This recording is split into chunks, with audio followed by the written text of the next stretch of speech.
It's the last Thursday of the month of April in the year 2023. Good morning and welcome to the first news bulletin here on 3FM 92.7. My name is George Kwaning. Coming up this morning, National Communications Authority NCA deactivates 6.1 million subscribers cards. We'll tell you why shortly. These unregistered active SIMs have up to 31st May to complete their SIM registration or have their SIMs deactivated. Plus, Amnesty International Ghana advocates for prosecution of people and churches that chain mentally ill people.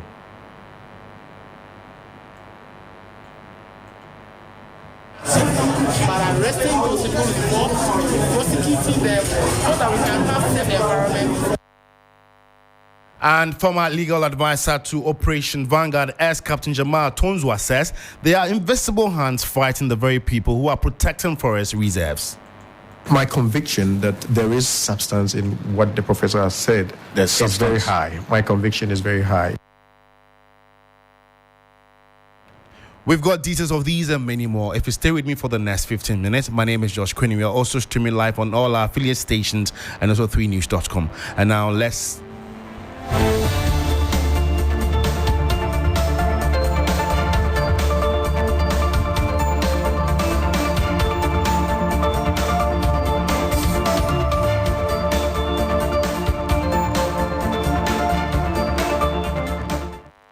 Thanks for your time, and now the news in details. Board Chairman of Amnesty International Ghana, Francis Nyantakyi, is advocating for the prosecution of people in churches that chain mentally ill people. Speaking during the publication of the 2023 Human Rights Report and the 50th anniversary of Amnesty International, Francis Nyantakyi argued that such acts violate human rights and must end. And the report captures the inability of Parliament to pass the Affirmative Action Bill, arbitrary arrest and torture of innocent citizens by the security forces, and the increasing abuse of persons accused of witchcraft, as well as the dehumanizing torture of mental health patients.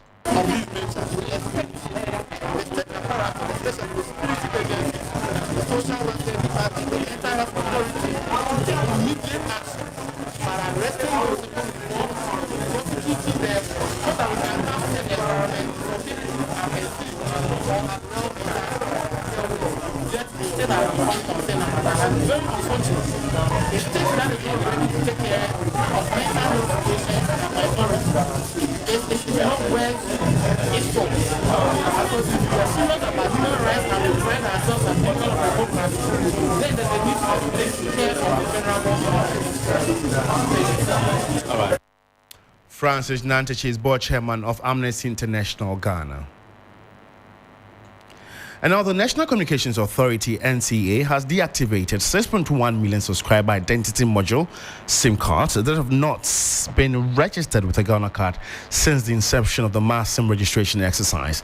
The activated SIMs belong to subscribers that had completed only stage 1 of the registration process. The Director General of the NCA, Mr. Joe Anoche, at a media briefing in Accra on Wednesday, said about 11 million more active but unregistered SIM cards will be deactivated by the end of May this year.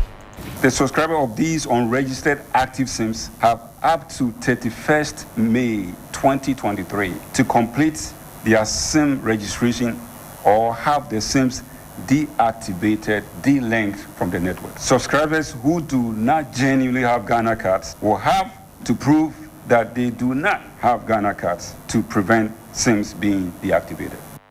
Meanwhile, the NCA has denied claims of a breach of the country's SIM database in spite of reports of multiple SIM registrations with the Ghana cards of unsuspecting citizens.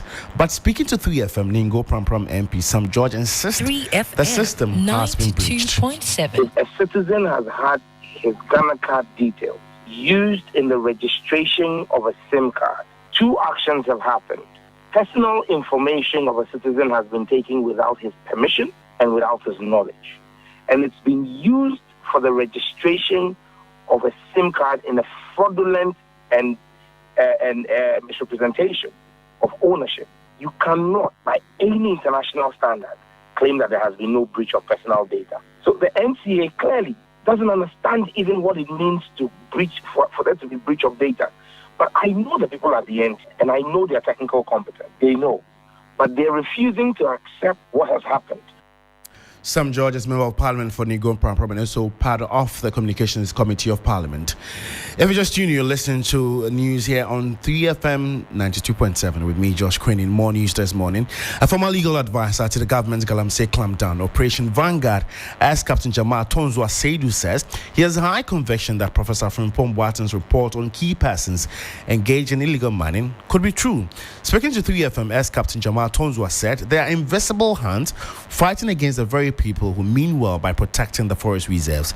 He also said the Joint Task Force has enough capacity to provide details of seized excavators and their whereabouts.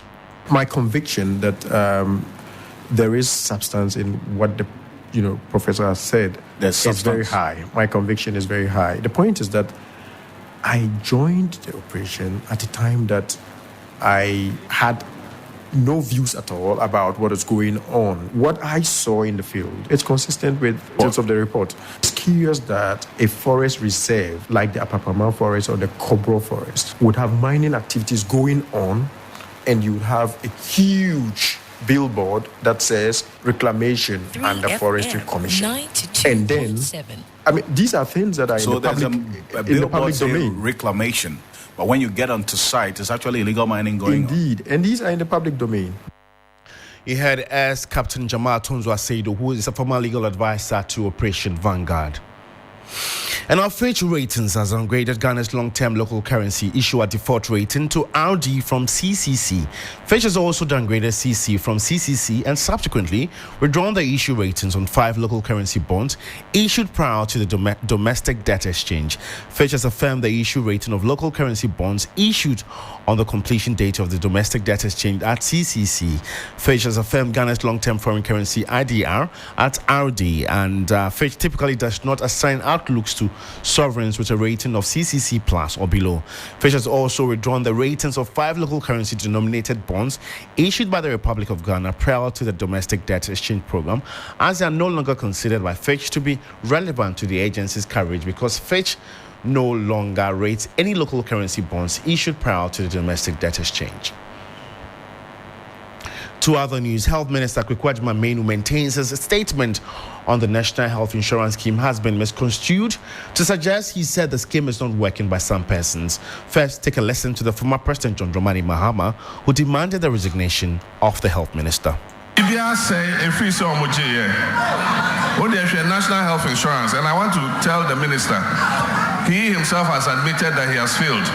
Because if he's not been able to grow the National Health Insurance and he says it has failed, then he has no business being the Minister of Health. He should resign.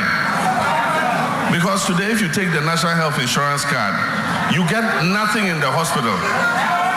And most of the hospitals are turning the National Health Insurance card bearers away because they are not paying their claims.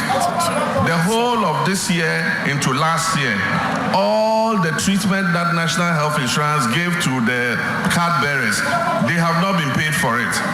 And so how do you expect them to continue treating them? The minister must resign. And you heard from our President John Dramani Mahama there. And the minister, who sought to clarify his statement at a media briefing in Accra, described calls for his resignation by some political actors as propaganda. I even said that co-payments have been banned. We set up health insurance targeting the very poor so that they can have access to health. So if you begin to charge them when you shouldn't charge, you create a barrier against access for the poor. I even went on to say on the long thing that I have health insurance card, but when I go to the facilities, I don't use it. Why? Because I'm in a position where I can pay. So why should I go and compete with the poor patients in the facilities? It takes somebody who wants to do mischief to interpret this to mean that the minister says that it's not working. This is an implied meaning, right? Inferences to what is direct. What I'm saying is that if you do not stop this practice, it will make end users say this. How do you say that? How do you explain that? You are charging when you shouldn't charge. Those that you are charging are getting the feeling that the thing is not working. Meanwhile, that is not the case. And if anything at all, we are paying you small every month. So my admonition to ask them not to charge is being translated to mean that others are seeing it as not working. If it is not working, would they go with their cards to go there to try to even assess the service? No. Then I hear Randiabi is on air. The minister should resign. He says he hasn't got health insurance card. He doesn't use health insurance. Health insurance is not working. And an elderly, respectable state person like former President Jomama, you go on this lane in the gallery doing propaganda against the health minister that I should resign. That's called for any resignation. I came to work for the nation. I think I've done what any health minister could have done. But if you don't appreciate my work, don't destroy me unnecessarily. Kukwajima Meno is Health Minister. And if you just tune in, you'll listen to the first news bulletin here on 3FM 92.7 on Sunrise Morning Show. And now let's do some politics. The Electoral Commission has fixed May 2 to May 5 for filing of nominations for the Kumewu parliamentary by-election. 34,481 votes from 75 polling stations will go to the polls to vote to replace the late MP Philip Baswa, who died on March 27. Ashanti Regional Director of the Electoral Commission, Benjamin Bano Bio, urged aspirants to ensure they have all the requisite documents to back their eligibility.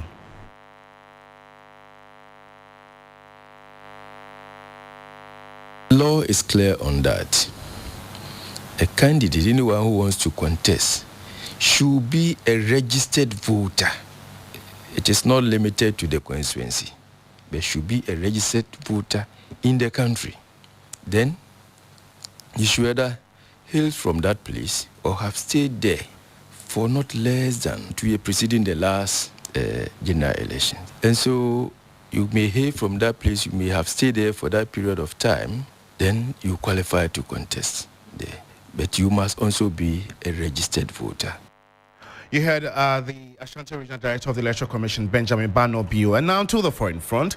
Fighting is continuing in part of Sudan despite a 72-hour ceasefire largely holding.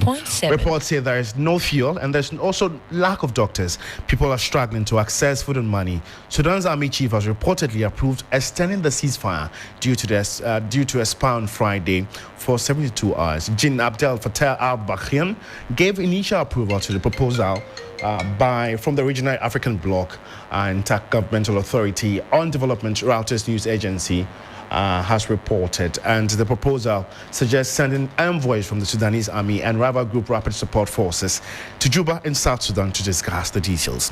While on that foreign note, that's how we end the morning news. Before we go look again at the top stories, National Communications Authority NCA deactivates 6.1 million subscriber cards, and Amnesty International Ghana advocates for prosecution of people and churches that chain mentally ill people. And former legal advisor to Operation Vanguard, Captain Jamal Tanzwa, says they are invisible hands fighting the very people who are protecting forest reserves. My name is George Kwaning. For more news updates, you want to log on to our website, it's 3news.com. In a world where you can be anything, just be kind. It costs nothing to be kind. Thanks for listening. Have a good morning.